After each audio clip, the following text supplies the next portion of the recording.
시작하겠습니다. 예, 안녕하세요. 예, 부동산 원론 감정평가 1차 과목 강의하게 되는 김현경이고요. 이렇게 비도 많이 오고 하는데 이렇게 오시느라고 수고하셨습니다. 이제 금년 시험이 조금 이렇게 일정이 코로나 때문에 좀 조정이 됐었는데 보통 예년에는 1차 시험이 한 3월 정도 보거든요. 그래서 지금부터 이제 준비하시면 기간은 충분하시고 7월이니까.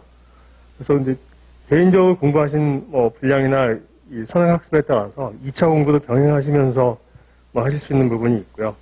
일단 다른 과목도 이제 공부도 쭉 하시면서 말씀드렸겠는데 첫 시간이니까 제가 좀 외람되지만 다른 과목 포함해서 간평시험의 전체적인 수험 방법 같은 걸 좀 한번 말씀을 먼저 드리는 게 좋을 것 같습니다. 그래서 자료 배포해 드린 걸 보시면요. 일단 이제 저에 대한 설명은 여기 자료에 있으니까 보시면 되고, 궁금하신 사항은 이제 이메일 같은 걸로 연락을 주시면은 언제든지 답을 해드리겠습니다. 그리고 이제 제가 이렇게 좀 외람되지만은 이제 공부하시는 수험생들 입장에서 이게 2차 과목에 특히 이제 법규라든가 이런 부분 저희도 이제 공부하면서 그랬었고 또 하시다 보면은 그거는 특히 이제 법규 같은 경우는 결론을 나는 검토 의견을 달리 내겠다 이렇게 생각하시고 또 자기 생각이 좀 참신하고 그게 맞지 않냐 이런 발상들을 하시는 경우가 처음에 법 과목 같은 거 공부하면 좀 있거든요. 누구나 다 겪는 과정인 것 같습니다. 근데 결론적으로 말씀드리면은 검토 의견을 어떻게 내는지 얼마나 창의적으로 내는지는 별로 중요하지 않습니다. 점수 득점에 오히려 그냥 논리적으로 짜임새 있게 정리하는 게 중요하고, 그래서 이제 제가 말씀드리는 게 저희가 이 자격 시험은 일반 수능 시험처럼 이렇게 이제 상위 학교에 진학해서 대학원에 진학해서 공부하기 위한 기초를 다지는 게 아니라서 실무 관점에서 좀 보는 게 있습니다. 그러니까 실제 이제 시험을 통과해서 현업에 들어가서 좀 일을 배우고 나면은 현업 일을 할 수 있는, 그래서 문제도 이제 현장에서 이렇게 고민하는 내용들 아니면 현장에서 해야 될 내용들을 답안지에 이렇게 약수하는 형태로 문제를 제출하게 되고요. 출제하게 되고, 2차 시험 같은 경우는 이제 과목들 다 아시겠지만은 1차하고 이제 2차 민법이 있고 회계학 있고 경제학 있고 그다음에 관계법규, 그다음에 제가 이제 담당하는 부원론 있고요. 저는 이제 부동산학 원론을 교재를 이렇게 좀 보통 시중의 일반 교재하고 좀 다른 편제로 교재를 편찬했고요.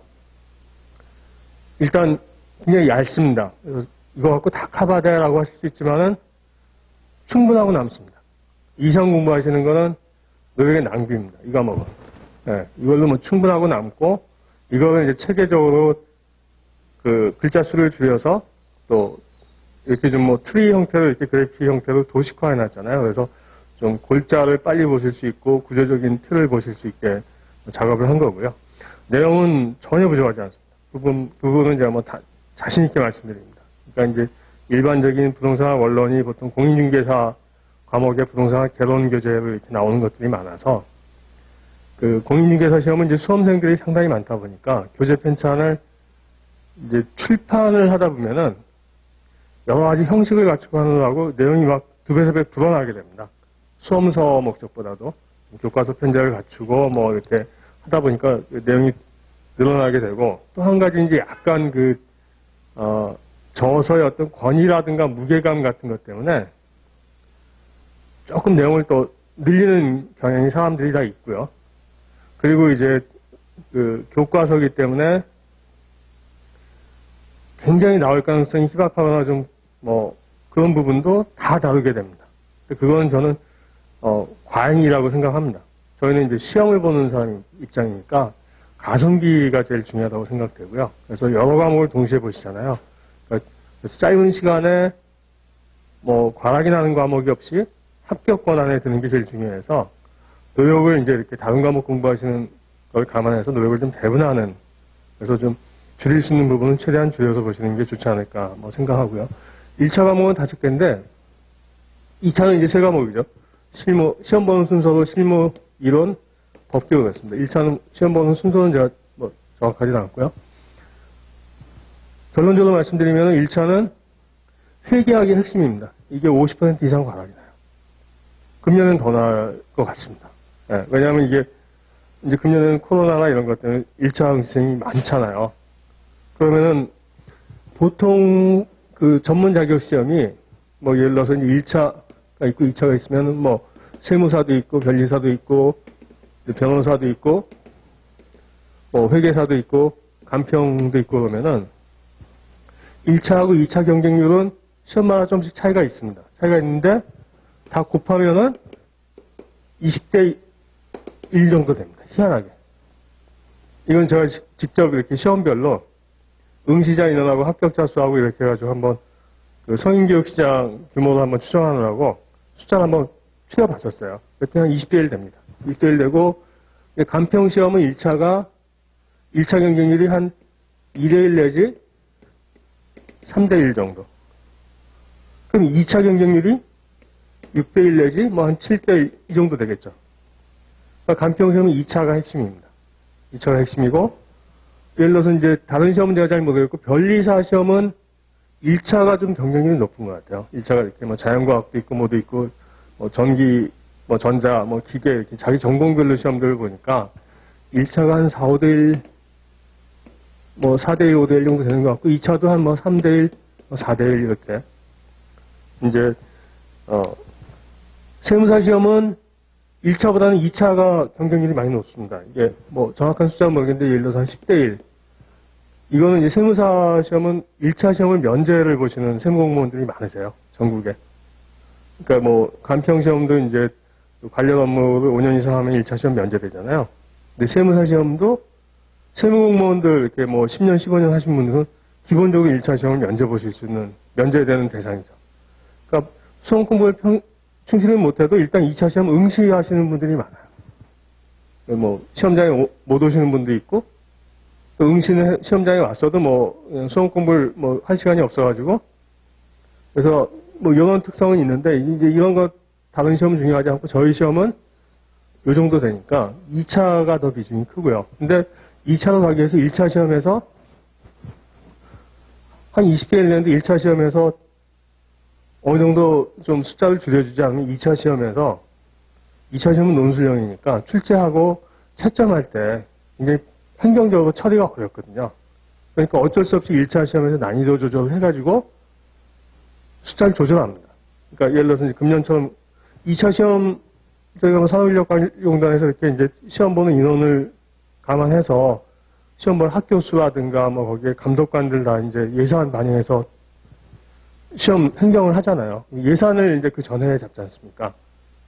그러니까 뭐 2차 시험을 많이 보게 해주면 좋겠지만 그러면은 예산이 없는 거예요. 감독관 100명 예산을 잡았는데 뭐 200명이 투입돼야 되는 시험을 보게 되면은 행정적으로 이제 뭐 굉장히 문제가 되는 거죠. 그러니까 그런 면에서 제 생각에는 난이도 조절을 하고요. 응시생들이 많으면은 난이도 조절을 할 때 회계학이 제일 쉽습니다. 왜냐면 회계학은 예를 들어서 이제 민법은 좀 생소하긴 하지만 민법은 제가 좀 이따 말씀드릴 텐데 어느 정도 공부하면 70점, 80점 나옵니다. 네. 그리고 이제 저희 법 과목을 2차에서 하니까 기초가 된다고 생각하셨고 열심히 하시는 것도 있고 경제학은 쉽지는 않습니다. 경제학은 이게 대학교 1학년서부터 4년 졸업할 때까지 배우는 4개년치 내용을 거의 압축해서 공부를 하는 거거든요. 그래서 이게 이해가 없으면은 급하게 막 나중에 시간을 쫓겨서 하면은 경제학은 문제 좀 어렵게 되면 상당히 어렵게 됩니다. 근데 이제 차분하게 강의라든가 이렇게 따라가시면은 그러니까 경제학도 좀 시간을 마음의 여유를 갖고 하셔야 되는 부분이고요. 관계법규는 법조문들 관련된 법들의 대부분 법조문들의 뭐 그 괄호 쳐서 OX라든가 뭐 이렇게 빈칸 채우기식으로 설문이 구성되기 때문에 단답형으로 외우는 형태가 많고 분량은 많지만은 민법이나 이런 것처럼 그래도 커버가 됩니다. 그런데 회계학은 이런 문제를 이제 저희도 나중에 설명드릴 텐데 출제를 하다 보면은 일단 문제마다 지문이 5개잖아요. 5개 지문을 만든다는 게 쉬운 게 아닙니다. 혹시 오류가 있으면 안 되고요. 그죠? 그러니까 뭐 새롭게 지문을 만들어낼 수 있는 게 굉장히 제한적입니다. 출제를 하는 입장에서.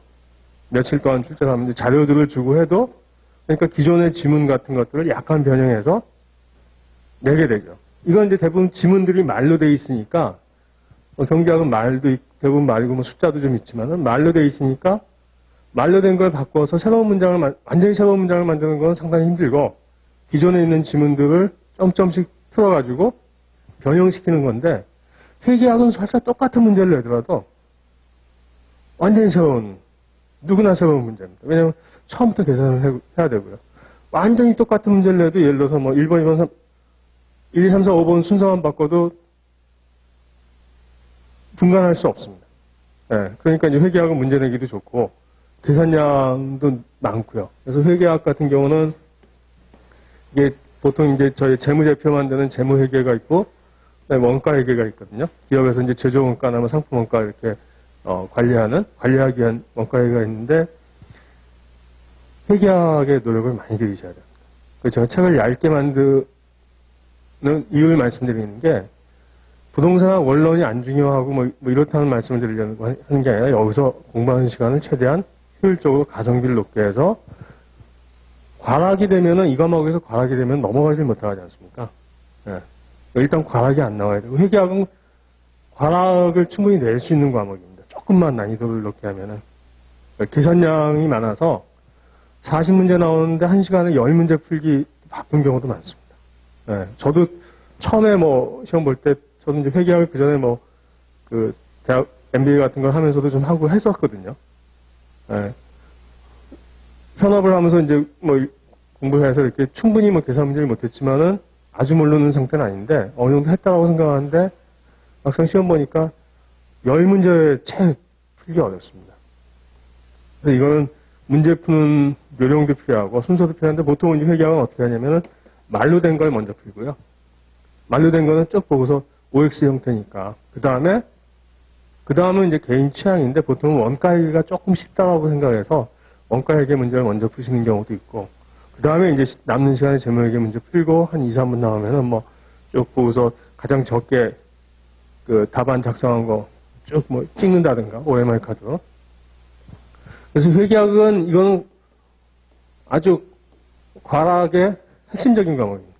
회계학은 무조건 회계학에서 좋은 점수 받겠다 이런 목표보다도 안전하게 과락을 넘긴다. 다른 과목에서 과락은 확률이 많지 않습니다. 회계학보다 민법, 경제학, 관계법규, 부동산 원론은 과락률이 한 10%, 10, 한 5% 안쪽이거든요. 이 과목에 과락이 나신 분들은 이게 여기 때문에 과락이 아니라 딴 과목에도 과락이 동시에 난 거예요. 그렇게 보셔야 됩니다. 네. 1차 과목은 이게 핵심이고요. 이 과목 회계학을 투자를 많이 하셔야 되고, 그 시간을 여기서 최대한 줄여드리는 게 이 강의에 제가 보태드릴 수 있는 부분이고, 2차 과목은 실무가 과락을 많이 냅니다. 여기서 한 60에서 한 80% 과락을 내요. 그러면 6대1, 7대1인데 한 5대1은 과락을, 4대1은 과락을 만드니까 한 2, 3대1 안쪽으로 들어가는 거죠. 그러니까 1차에서 과락이 안 나오면 2차 넘어가고요. 2차에서 과락이 안 나면은 2대1 안쪽으로 들어가는 거예요. 2대1 안쪽. 2차에서 이 과목에서 과락이 안 나면 2대1 안쪽으로 들어가고요.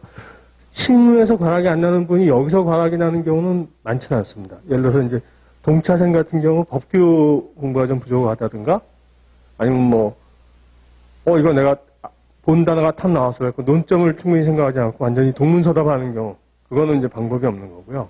어느 정도 공부가 되신 분들은, 과락은 잘 안 나고, 실무에서 과락.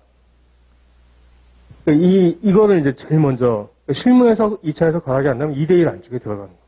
그 2대1 안쪽에서는 실력 차는 이제 미미하고 좀 안정적으로 이제 점수가 나는 분들이 합격을 하는 거거든요. 그래서, 시험 전체 편제를 이렇게 좀, 생각을 해야 되고요. 1차 과목에서는 이 부동산 원론은 한 80점, 85점 보통 나옵니다. 조금만 공부하셔도 한 75점 나오고, 또 공인중개사, 에서 나오는 부동산 개론 강의를 또 들으시는 분들도 있고, 그 책도 저 같은 경우는 그런 책을 공부했었습니다. 근데 이제 저희는 감정평가 시험이기 때문에 이게 이제 부동산 원론이 2차 과목에서 감평 이론하고 한 3분의 2 정도? 이 정도가 거의 내용이 4분의 3 정도 내용이 겹치고요. 그다음에 감평 실무하고 한 3분의 1 정도 내용이 커버가 됩니다. 근데 이제 공인중개사 강의를 하시는 분들은 2차 시험 관점에서는 얘기를 못 해주시잖아요. 근데 저희는 이제 여기를 공부하면서 일단 두 과목의 상당 부분을 커버하고, 그 다음에 제가 이제 교재 뒤에 보통은 부동산학 원론 일반적인 교재에서는 감정평가사법하고 감칙만 커버를 하거든요. 그래서 이제 부동산 가격 공시법하고 감칙. 근데 여기 이제 감정평가사법도 좀 그 조문을 같이 좀 정리해서 넣었습니다. 그럼 이제 2차 법규 과목에서 토지보상법이 있고요. 감평법이 있고, 부동산 가격 공시법인데 두 개는 여기서 일단은 조문을 같이 쭉 리뷰를 하는 거거든요. 그러니까 뭐 많진 않지만은 법규의 뭐 일정 부분을 좀 커버를 해드리고, 그다음에 뭐 조금씩 약간의 논점도 좀 뭐 설명을 해드리려고 하고요. 근데 이제 토지보상법은 내용도 많고 하기 때문에 뭐 주된 부분은 아니고, 그래서 이 과목 안에서 2차 시험의 상당 부분을 이렇게 좀 기초를, 그러니까 저희가 대학교 1학년 때 이렇게 보통 이제 뭐 물리학 개론이 됐건 경영학 개론이 됐건 심리학 개론이 됐건 나중에 졸업하고서 그 책을 다시 보면 4년치 공부량이 거기 다 있잖아요. 그러니까 그런 개론적인 성격이 있습니다. 감정평가 개론. 그래서 이 과목이 이제 그냥 단순하게 부동산학 원론에서 내가 뭐 1차 과목으로 얼마 넘기겠다, 여기에서 목표를 잡지 마시고 2학 공부하시니까 2차 과목도 기초를 같이 닦는 관점에서 공부하시면은 2차에 이제 개별 강의 들으실 때 훨씬 이해가 좋고요. 또 한 가지는 제가 이제 여기 편제가 1차는 당연히 객관식이니까 부동산 원론 같으면 1차는 문제가 있으면은 문제 1이 있으면은 5번까지 설문이 쫙 주어집니다. 근데 이 같은 내용을 2차에서는 이론 과목에서는 이 문제의 키워드 정도만 뭐 간단하게 주고 알아서 쓰세요. 그러는 거. 여기 설문 5개를 배치 상태에서 거의 뭐 이렇게 그 설문들을 써내면서 그걸 논리적으로 연결을 해야 돼요. 그러니까 1차 시험에서는 이게 1차 시험은 상당히 쉽습니다. 왜냐하면 다 그냥 문장으로 주어지니까요. 주어진 상태에서 OX 정도만 판단하면 되는데 부동산학 원론은 OX 판단이 쉽거든요. 조금만 뭐 하시면 OX 판단이 쉽습니다. 1차에서는 쉬운데 2차에서는 이거를 내용의 상당 부분을 그냥 쓰셔야 됩니다. 배치 상태에서. 그러니까 부동산학 원론에 나오는 1차에 나오는 문제들이 설문에 나오는 내용들이 그걸 조금 뭐 구성만 조금 달리 할 뿐이지 그 내용이 한 4분의 3 정도는 2차 시험에 감정평가 이론에서 답안지에 뭐에 대해서 논하셔야 하면은 나오는 그 문장들을 써내셔야 되는 거예요. 그래서 저희가 여기서 이제 제가 그래서 교재를 목차를 잡은 거는 2차에서 이런 감정평가 이론에 대해서 쓸 때 2차 과목 같은 경우는 이제 실무하고 이론하고 법규가 있으면요. 실무는 이 과목은 학교에서 잘 못 가르치는 과목입니다. 그냥 감정평가 현업을 하는, 감정평가서를 작성하는 거예요. 약식 감정평가서를 작성하는 거거든요. 그래서 과목의 목표를 정확하게 좀 인지하시는 게 중요한 게, 약식 감정평가서를 작성하는 겁니다. 그러니까 답안지 형태지만은, 그래서 약식 감정평가서를 작성하는 거니까 실제 감정평가서를 보시면 굉장히 도움이 됩니다. 감이 잡히거든요. 인터넷에서 경매, 아니면 경매 사이트 들어가시면 이제 경매 물건 이렇게 나오잖아요. 뭐 어느 지역에 무슨 부동산 사진이 있고, 맨 밑에 보면 첨부 파일에 경매는 법원에서 이렇게 공개적으로 매각하는 거기 때문에 그 물건에 대한 경매 감정평가서가 공개가 됩니다. 그래서 한 2-3개 이렇게 보셔가지고, 그 감정평가서의 목차라든가, 뭐 이거는 뭐 어떤 목적으로 감정평가하고, 뭐 감칙 몇 조에 근거에 따라서 이런 조항들, 편제들이 적시가 돼야 되고요. 그런 근거에 따라서 이제 감정평가를 한 거니까, 저희 답안지에서 압축적으로 해야죠. 그 다음에 이제 간단하게 산식 같은 거에서 계산하는 과정들인데, 계산이 주가 아닙니다. 실무가 계산이 주가 아니라 약식 감정평가서를 쓰는 거다. 그 관점에서 보셔야 되고, 이론은 요즘은 없는데 예전에 이제 군사독재 시절에 국민윤리 이런 과목이 있었거든요. 뭐 그런 과목을 알아들으시는 분들도 있고, 이제 처음 들으시는 분들도 있을 텐데, 굉장히 논술은 논술인데 좀 도덕 같은 뜬구름 잡는 논술입니다. 그래서 어렵습니다. 그러니까 뭐 시험, 공부 전혀 안 하고 그냥 들어와서 뭐 한 50점 넘게 맞는 분도 있고요. 2, 3년 공부했는데 뭐 굉장히 열심히 했는데 막 뭐 과락 나는 경우도 있고 그렇습니다. 이게 과목이 좀, 글을 이제 좀 쓰시는 분들은 글 쓴다는 게 논술형 글을 쓰시는 분들이 익숙하신 분들은 쉽게 접근하는데 그게 이제 감이 없는 분들은 내가 도대체 뭘 외워야 되는지 뭘 써야 되는지 안 잡힙니다. 그래서 뭐 글을 잘 쓰시는 분들은 이미 뭐 저희 수준을 넘어섰으니까 빼고 전혀 무슨 감이 안 잡히는 이제 좀 글재주가 없는 분들 입장에서는 이거는 목표가 여기는 약식 간평서를 작성하는 거거든요. 이거는 목표가 뜬구름 잡는 게 목표입니다. 네. 이거는 뜬구름은 어떻게 잡냐면은 암벽 등반할 때 홀드라고 하잖아요. 손잡이. 뜬구름에다가 키워드라는 홀드를 손잡이를 붙여야 됩니다. 그래서 이제 예를 들어서 뭐 시장 가치에 대해서 논하셔. 그럼 표준적인 어떤 답안의 형태가 있어요. 그럼 문장으로 외우시는 게 아니라 그 시장 가치의 개념 요소라든가 이런 걸 규정하는 키워드들을 가지고 계시면은 키워드 한 10개 가지고 3페이지도 만들고 5페이지도 만들어낼 수도 있거든요. 이제 그 문장을 뭐 이렇게 좀 조절하는 거에 따라서 키워드를 채점합니다. 이런 키워드가 들어가고 이 문맥에서 잘 제대로 구사된 거야. 그걸 보는 거거든요. 그래서 그 키워드들을 여기서 이제 제가 그 두 문자 외우시려면은 머리 꼭대기 글로 외우셔야 됩니다. 문장으로는 거의 못 외워집니다. 앞에 문자들을 따서 지금부터 외우셔야 돼요. 2차 시험 가서 외우시는 게 아니라 1차 공부하면서부터 필요한 내용들을 오늘 이제 총론하니까 이렇게 부동산의 특성을 얘기하면 고부용계 뭐 용경가 이렇게 해서 7가지가 있거든요. 그 두 문자를 먼저 외우시고 이게 무슨 뜻인지 몰라도 주문처럼 외우시고 그럼 이제 각 단어마다 이렇게 이제 그거가 뭐였지? 처음엔 기억 안 나도 한 2-3번 하면 이게 점점씩 기억이 나요. 연상이 되고 연상이 되는 부분은 잘 안 까먹습니다.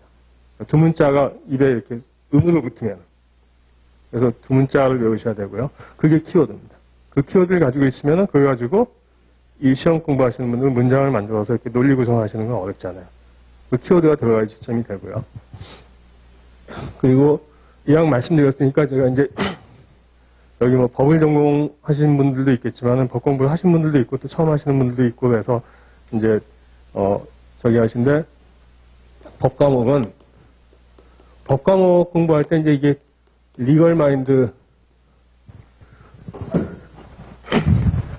뭐 리걸 마인드라는 표현도 쓰고 그 법 과목에 대해서 이게 이제 법이 처음에 뭐 외울 것도 많은 것 같고 논리도 복잡하고 또 이렇게 좀 처음 공부하시는 분들 동차생까지도 법 과목을 어려워하세요. 단연차생들은 이제 좀 공부한 연륜이 있어서 법 과목에서 점수가 안정적으로 나오거든요. 이 세 과목 중에서 실무하고 이론하고 법 과목 중에서 실무는 과락을 면하는 게 핵심이고요. 실무에서 과락을 2차에서 면하시면 2대1 안쪽에 들어가요. 2대1 안쪽에. 합격자 2대1 안쪽에 들어가요. 실무에서 과락을 면하시면. 실무에서 과락을 면하시기 쉽지 않습니다. 모의고사를 나중에 보시면 느끼시지만은 실무는 면과락이고요. 이론은 뜬구름 잡는 과목이고 이게 점수를 제가 잘 썼다고 생각하는데 점수가 잘 나올 수도 있고 그냥 잘 모르고 쓴 것 같은 점수가 잘 썼다고 생각하는데 안 나올 수도 있고 그냥 이상하게 썼는데 잘 나오고 또 채점하시는 분들마다 좀 강점도 다르고 그래서 이게 모의고사에서 채점하는 거하고 실제 점수하고도 좀 상관성이 크게 높지 않을 수도 있고 변동성이 있어요. 점수폭이. 이런 과목은 그래서 보통 이제 그냥 표준적인 점수, 합격자의 중상, 평균치 정도는 보수적으로 이렇게 커버한다. 그러니까 더 높은 점수가 나오면 좋지만은 그냥 남들 받는 정도. 그리고서 이제 점수를 올리는 건 보통 법과목 노력을 해서 법과목은 공부량에 점수가 비례하거든요. 근데 이제 공부량이 비례하는데 이 법과목을 공부하실 때 큰 틀을 알고서 하시는 거하고 모르고 하시는 건 조금 차이가 있습니다. 공부 효율에. 저희가 청계산 같은 이제 산을 올라가려면 산 입구에서 전체 산 지도를 보잖아요. 그리고 한 시간 올라가고 또 쉼터에서 다시 한번 지도를 보고 또 올라가고 전체를 보고 길을 가고 이런 과정을 이제 교대로 하시는 건데 법과목의 핵심은 3단 논법입니다. 3단 논법. 사람은 동물이다. 근데 소크라테스는 사람이다. 그래서 사람은 소크라테스는 이렇게 지어지니까 동물 되는 거죠. 이 3단 논법을 가지고 논리를 풀어내는 거예요. 근데 이제 이 3단 논법 중에서 제일 위에 이게 대명제라고 하거든요. 이게 법리입니다. 법리. 이게 저희는 성문법 체제니까 법조문이고요. 법률, 조항. 근데 문제가 법조문에 딱 써 있는 거는 누구나 다 알기 때문에 그걸 위반했는지 안 했는지는 그걸 뭐 법조문에 있는 걸 위반하면 누구나 판단하기 쉬우니까 재판까지 안 가거든요. 법은 항상 저희가 수업 목적상 배우는 법은 법학 교과서에 있는 법은 법을 잘 지키는 거는 거의 문제의 상황이 안 됩니다. 재판을 가는 상황이 문제가 되거든요. 서로가 나는 이거는 내가 이겼어라고 주장해서 변호사 써서 돈 들여가지고 재판까지 가서 41대 59로 49대 51로 그러니까 일반인들이 봐서는 의견이 갈리는 거. 판사만이 그걸 정확하게 판단할 수 있는 그게 이제 재판까지 가고 판례가 형성되는 거거든요. 그런 쟁점 사항들을 교과서에 집중적으로 해석을 하는 겁니다. 그리고 그걸 어떤 식으로 판사가 이게 위법한지 아닌지를 갈라내는 건 이제 판례라든가 법리로. 그러니까 법조문에 명확하게 있는 거는 성문법에 있는 거는 별로 문제가 안 돼요. 시험에도 잘 안 나와요. 그 다음에 관습법이 있습니다.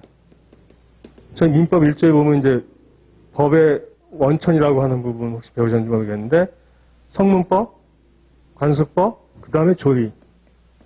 근데 관습법은 말은 있는데 관습법은 거의 케이스가 한두 개뿐이 없어요. 어업권이라든가. 그래서 관습법도 거의 시험에 안 나옵니다. 나머지는 조리예요. 조리는 뭐냐면은 저희 뭐 사회통념, 사회정의, 뭐 상식 이 정도입니다. 이게 이제 주로 법리거든요. 이런 것들이 대명제예요. 요 법을 공부할 때 처음에 이제 2차 법규 공부할 때 처음에 간편행정법을 먼저 하시는데 간편행정법의 대부분이 이 법리들을 모듈로 배우는 겁니다. 모듈 바이 모듈로. 그래서 그걸 한 서너 개를 결합해서 레고 블록처럼 뭐 동물도 만들고 로봇도 만들고 이런 식으로. 그래서 레고 블록 각각을 배우시는 거예요. 레고 블록 각각을 정확하게 이해하시고 암기하셔야 되는 거거든요. 그래야지 그게 이제 결합이 되니까요. 법리를 배우시는 부분이고 실제 재판은 저희가 이제 이렇게 재판을 걸면요. 처음에 요건심리랍니다. 요건심리. 재판이 형식에 맞게 제대로 제기가 됐는지 그러니까 내용 보기 전에 그래서 형식이 안 맞으면 여기서 각하를 시켜요. 각하라고 하면 테이블에서 떨어뜨린다는 뜻이거든요. 그러니까 어젠다로도 안 잡는 거예요. 재판을 걸었지만 소송을 걸었지만은 저희 이제 신문 같은 거 보시면은 누가 뭐 헌법소원을 걸었다 뭐 했다 하는데 각하됐다는 표현이 나오잖아요. 형식에 대한 심사를 해서 요건심리라고 하거든요. 심사를 해서 아예 그냥 어젠다로도 안 올리는 거예요. 재판으로 본안심리를 안 들어가는 거예요. 형식은 다 갖췄어요. 그러면은 여기 이제 몇 가지, 7가지 요건이 있는데 그건 나중에 배우시고 내용을 심리합니다. 내용. 이게 이제 본안심리거든요. 본안심리. 이 본안심리에서 뭘 하냐면은 법리적인 판단은 판사가 하는 거고요. 변호사 원고하고 피고 쪽은 자기 주장을 증빙할 수 있는 증거 자료를 계속 내는 거예요. 사실 자료를. 그걸 서면으로 내는 겁니다. 그래서 증거 자료를 그냥 뭐 복사해서 내는 게 아니라 이 증거가 이리 하기 때문에 이리 해서 내가 맞다. 그런 자기가 맞다고 주장하는 거 이유를 쓰는 거예요. 이유서라고 하거든요. 그걸 계속 냅니다. 계속 내서 더 내세요, 더 내세요, 더 낼 거 있어요. 다 냈어요. 더 이상 낼 게 없어요. 그러면 사실심, 변론, 종결을 해요. 더 이상 이제 자료를 안 받는 거예요. 증거 자료를. 낼 자료는 양쪽에서 다 냈어요. 이걸 가지고 판사가 대명제에 넣어서 법리적으로 판단을 해서 결론을 내는데 이 내용이 소크라테스가 사람이라고 하는 증거 자료예요. 실제 재판은 이게 이제 제일 양이 많은데 서면도 많고 근데 저희 시험 문제에서는 요거는 케이스 문제에서는 한두 줄, 두세 줄로 딱 주어집니다. 사실관계가 압축돼서. 이거는 이제 그래서 여기 사실관계는 소크라테스가 사람이라는 증거, 소크라테스는 두 발로 걸어요. 이렇게 주장하는 게 원고고 피고는 뭐라고 주장하냐면 두 발로 걷는 건 침팬지도 두 발로 걸어요. 그래서 사람이 아니다라고 하는 거죠. 그럼 여기가 사람이 있다, 사람이 아니다에 따라서 결론이 갈라지죠. 그러니까 결론 자체가 소크라테스가 동물인지 이 결론 자체는 크게 중요하진 않아요. 다만 3단 논법을 편제해서 그 순서를 따라와서 결론을 냈는지가 중요한 거거든요. 법은. 그래서 이거를 이제 요 3단 논법에서 이제 수업 목적상 법과목을 공부하실 때는 4단 논법입니다. 4단 논법. 뭐라고 하냐면은 IR, AC, 이슈. 도대체 뭐에 대해서 다투는 건데, 네. 다투는 쟁점. 뭐 손해배상 해주세요. 돈 주세요라고 하는 건지, 아니면 뭐 저한테 과태료 처분한 거 나는 뭐 돈은 중요하지 않고 일단 과태료 처분을 지워주세요. 아니면 저한테 징계 처분한 걸 지워주세요. 하는 건지, 뭐 손해배상을 해달라고 하는 건지 쟁점이 있잖아요. 그 이슈. 이제 시험 문제에서 논점을 놓친다라고 하는 게 이겁니다. 그러니까 뭘 다투는 건지를 판단하지 않고 열심히 써면 동문서답되는 거거든요. 이슈. 두 번째가 룰. 이게 법리입니다. 법리. 법리고 이게 레고 블록처럼 뭐 절차하자라든가 뭐 하자승계라든가 이렇게 법리가 이제 한 50개 돼요. 한 50개도 안 될 겁니다. 그걸 이제 요 쟁점이 좀 복잡하면은 한 두세 개, 서너 개를 엮어서 법리를 여기다 이제 한 바닥 써주죠. 그리고 사실관계는 문제에서 대부분 압축적으로 주어져요. 보면은 이제 내가 결론 내려고 하는 방향으로 사실관계를 정리해야죠. 사실관계가 양쪽이 다 주어질 수도 있어요. 그러면 제가 결론을 소크라테스는 동물이야. 그럼 소크라테스는 사람이라고 하는 사실관계를 중심으로 해서 제 논증을 뒷받침해야 되겠죠. 그죠? 제 결론을 전제하고서. 네. 그래서 이거는 요 사실관계를 간단하게 약속하는 게 사실관계를 제가 포섭한다라고 합니다. 포섭. 네. 그러니까 이제 공부하실 때 뭐 포섭한다라고 하는 얘기가 다른 게 아니라 그 주어진 사실관계를 약속해서 여기서 소크라테스는 동물이고 사람은 동물이고 소크라테스가 사람인지 침팬지인지 제가 내려고 하는 결론을 가지고서 이 사실관계를 제 입맛에 맞게 조금 취사 선택을 하면 되죠. 사실은. 그러니까 이제 그런 부분이 있고 그 다음에 결론 내고 하는 겁니다. 그래서 요 IRH 네 순서 한다. 그러니까 다 잊어버리셔도 좋은데 법과목은 IRH다. 요거 하나 가지고 가십시오. 왜냐면 이런 구조입니다. 이제 논술형 시험에서 법과목에 나중에 이제 답안지, 케이스 문제 답안지를 쓰실 때 편제가 이런 순서입니다. 그래서 제가 이제 부동산 원론 강의를 하지만 뭐 첫 시간 이것도 혹시 이렇게 뭐 도움되실 수 있을 것 같아서 여기 이제 자료 나눠드린 거에 첫 페이지하고 둘째 페이지 보시면 둘째 페이지 넘어가시면은 1차 과목 상단은 1차 과목 회계학 과락률 보여드렸고요. 2차는 이제 1차에서 이제 1차 과목들 중에서 2차 시험에 좀 연결되는 부분이 부동산 원론 정도뿐이 없어요. 그러니까 민법도 직접적으로 많이 안 씁니다. 민법에서 나중에 법정지상권 공부를 하실 거거든요. 법정지상권이 성립되는 거에 대해 뭐 이제 케이스 문제 형태로 이론 문제에서 나오는 경우가 간혹 있고 아니면 이제 감정평가 실무할 때 법정지상권이 있는 상태에서 토지가치평가 그런 게 약간 있고 그 정도 외에는 거의 안 씁니다. 그 다음에 관계법규도 현업에서는 쓰이는데 2차 시험에서는 관계법규도 그렇게 많이 안 써요. 회계학은 뭐 1차 시험에서 회계 보면 끝나는 성격이 강하고요. 뭐 그렇게 막 복잡하게 2차 시험에서 실무에서 조금 나오지만은 복잡하지 않고 경제학도 많이 그렇습니다. 그래서 경제학 부분은 저희 이제 부동산 원론에서 다루는 정도 내용 가지고 간평 이론 내용에서 다 커버가 되거든요. 그래서 2차 시험에 연결되는 내용은 1차 시험에서 제일 쉬운 과목인데 부동산 원론 내용이 2차 시험에 많이 커버가 됩니다. 연결성이 좀 있다는 말씀을 드리고요. 세 페이지 보시면은 이제 세 번째 페이지 보시면은 뭐 그런 내용하고 그다음에 부동산 원론을 공부하면서 뒤에 법조문을 좀 이렇게 같이 좀 요약해서 법조문을 그냥 서술 형태로 된 거를 보시면은 이게 글자도 많고 해서 처음에 잘 안 읽힙니다. 그걸 이제 뼈대를 좀 발라내서 뼈대하고 법조문 자체를 이렇게 교대로 보셔야 되거든요. 그러면 이제 법조문 틀이 좀 이해가 되고 그래서 그 부분을 좀 강조해서 좀 설명을 드릴 거고요.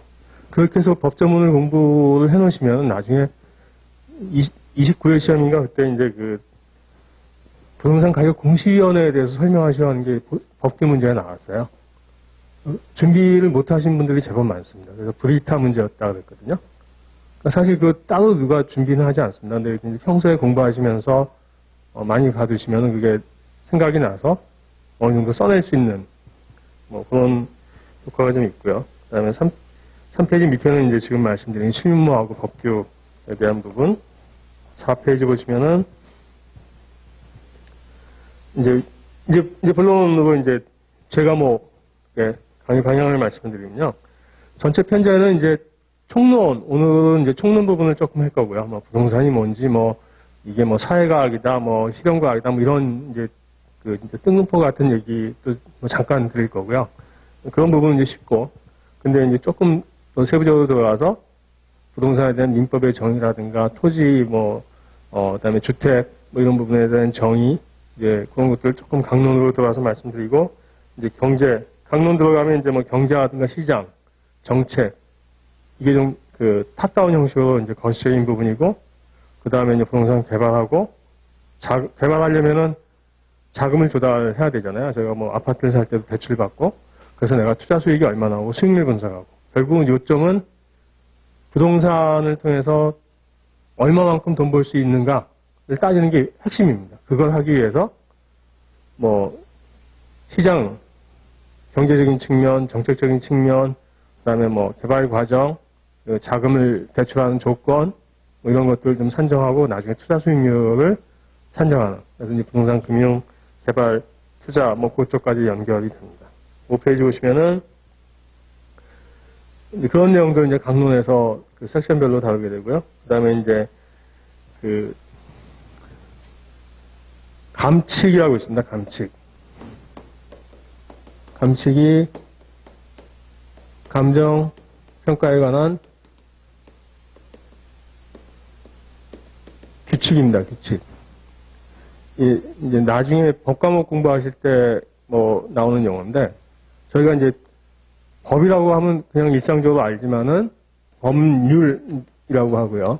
이게 국회에서 만드는 게 법률이고, 그다음에 이거 법률의 위임을 받아서 헌법 75조의 대통령령이죠. 이게 시행령입니다. 대통령령이 시행령이고, 장관이 만드는 법규명령이 시행규칙이거든요. 여기까지가 법규명령이라고 합니다. 법규명령.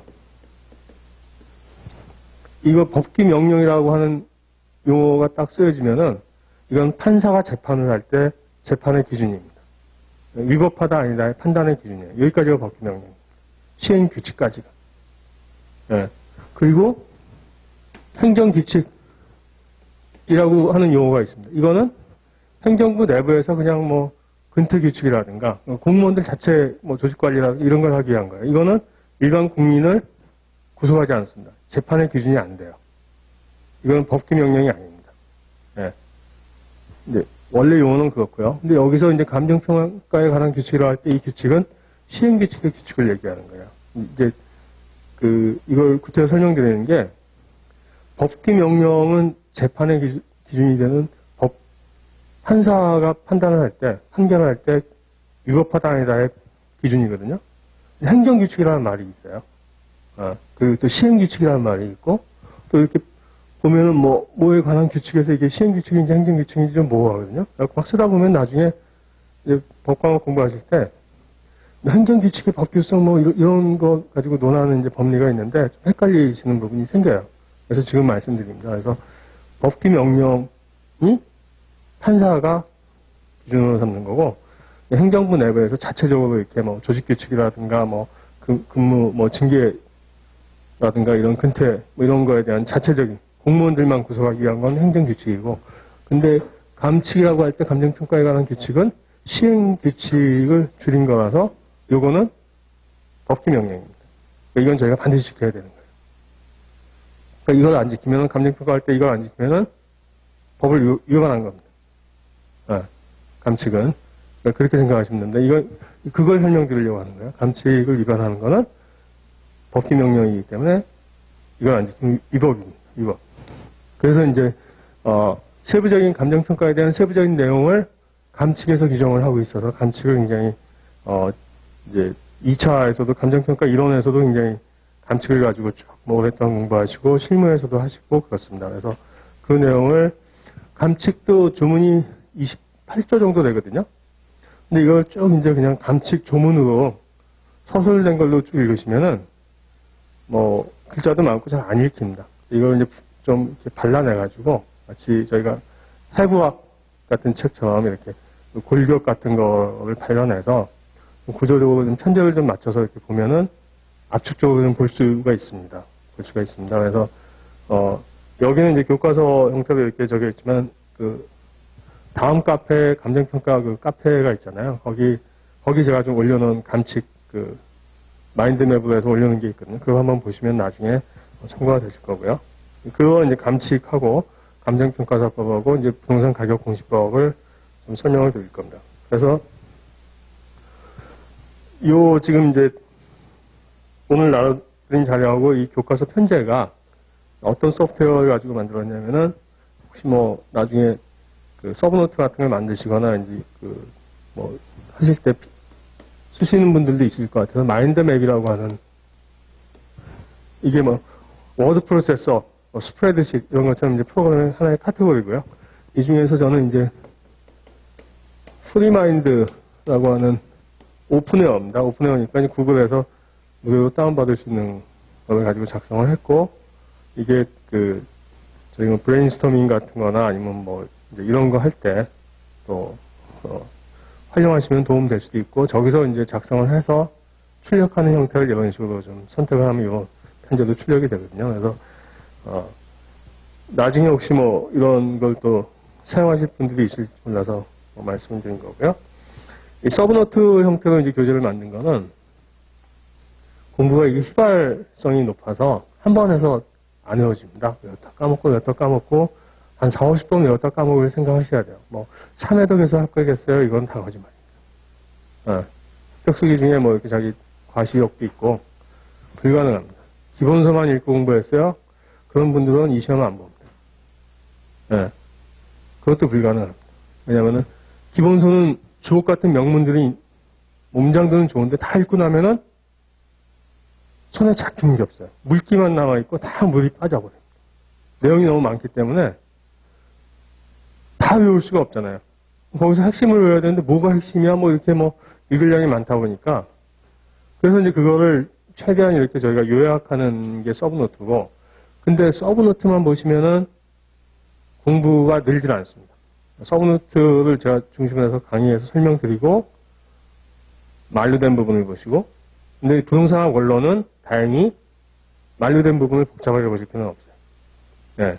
2차 감정평가 이론에서는 뭐 교재를 좀 보셔도 되는데, 부동산학 원론은 요 자체로 충분하고, 법규 같은 경우는 이제 뒤에 법조문을 좀 첨부했고, 그리고 이제 기출문제를 제가 3개년치를 여기 같이 넣었습니다. 그래서, 이 부동산학 원론 강의를 작년에는 기본 강의를 했었고, 기본 강의 하고 나서 이제 조금 뭐 이렇게 한 4분의 3 정도 줄여가지고 뭐 시화 강의 이런 식으로 하고, 문제풀이하고, 최종 정리를 했었는데, 이 부동산학 원론은 막 이렇게까지 할 필요는 없는 것 같아요. 그래서 이거를 합쳐가지고 한 번에 할 겁니다. 한 번에 하고. 그러니까 이제 반복되는 강의를 더 들으실 필요는 없어요. 이게 그럴 필요가 있는 과목도 있고, 이거는 뭐 사실 내용이 반복되거든요. 한 번 충분히 들어서 이해하시면 충분하고, 문제풀이는 여기에서 이제 기출문제 한 3개년치를 풀 겁니다. 제 생각에는 한 3개년치 풀면은 이 과목은 충분히 됩니다. 네. 어느 정도 커버가 돼요. 그리고, 근데 그 와중에 불안해 하시거나, 이제 좀 뭐, 더 확인하고, 이렇게, 그 다음에 여기서 이렇게 뭐 공부했던 내용을 문제풀이 과정을 통해서 반대 관점에서 크로스 체크하는 의미가 있기 때문에 문제집을 하나 가지고 풀 겁니다. 이게 이제 문제풀이 과정이 한 600문제 정도 되거든요. 600문제 좀 넘습니다. 그래서 뭐, 600문제 정도 되다 보니까 문제풀이 과정에서는 각 내용들을 상세하게 설명할 수는 없습니다. 내용을 좀 어느 정도 숙지하고 상태에서 문제를 같이 이렇게 리뷰하면서 보는 거기 때문에. 근데 금년에는 여기 이제 내용들을 조금 더 설명은 드릴 거고요. 그리고 최종 정리는 여기 예를 들어서 뭐 10시간에 했던 것 같으면 여기는 한 2-3시간 정도에 한 번 다시 그냥 쭉 복습해서 같이 리뷰하면서 핵심적인 부분, 그리고 이제 그 모의고사 한 20문제, 뭐 40문제 해서 이제 그거는 특강 형태로 이렇게 학원에서 그 1차 시험 보기 전에 점검하는 이제 모의고사로 한 20문제씩 해서 과목별로 다 보고 시험 임박에서 한 40문제 보고 하는 뭐 그 정도 세션이거든요. 그래서 어떤 과목은 이런 강의 스케줄에 있는 것보다 본인이 더 공부하셔야 되는 과목이 있고요. 대표적인 건 회계학입니다. 네. 뭐 100번 말씀드립니다. 회계학 과락 나시면 다 말짱꽝입니다. 말짱꽝. 네. 회계학은 시간도 많이 들이시고 계산 문제 직접 많이 풀어보셔야 돼요. 부동산학 원론은 여기서 설명드리는 거 가지고 충분히 커버. 80점 정도 충분히 나옵니다. 더 하실 필요 없습니다. 더 하실 필요 없고 공부를 하실 때 저희가 이제 정기분포 이렇게 되잖아요. 여기까지 공부하면은 99% 될 수 있습니다. 신뢰도 99%. 근데 여기까지 하면 95%예요. 여기 그림을 이렇게 그렇지만은 한 두세 배 정도 노력이 더 들어가야 돼요. 가성비가 떨어지는 거죠. 가성비가 떨어지는 겁니다. 그러니까 이 과목에서 과락이 날 염려는 거의 없기 때문에 100%를 해서 85점 받는 것보다 95%를 해갖고 80점 플러스 정도 받는 게 충분합니다. 더 하는 거는 다른 과목을 못 하시는 거예요. 그래서 뭐 그렇다고 교재에 크게 빠진 내용이 있냐? 그렇지 않습니다. 두꺼운 교재하고 비교해 보시죠. 그렇지 않습니다. 오히려 더 집어넣은 부분도 있고. 근데 이 정도 과목은 한 95% 정도 커버하고 한 80점 정도 전후. 그 정도면 적정한 선입니다. 적정한 선으로 하시는 게 중요하고요. 뭐 이 정도에서 이제 전체 그 OT하고 과목의 뭐 성격 공부하는 방법 앞으로 이제 진행할 부분을 설명을 드렸고요. 한 5분 쉬었다가 그 이제 교재로 들어가겠습니다.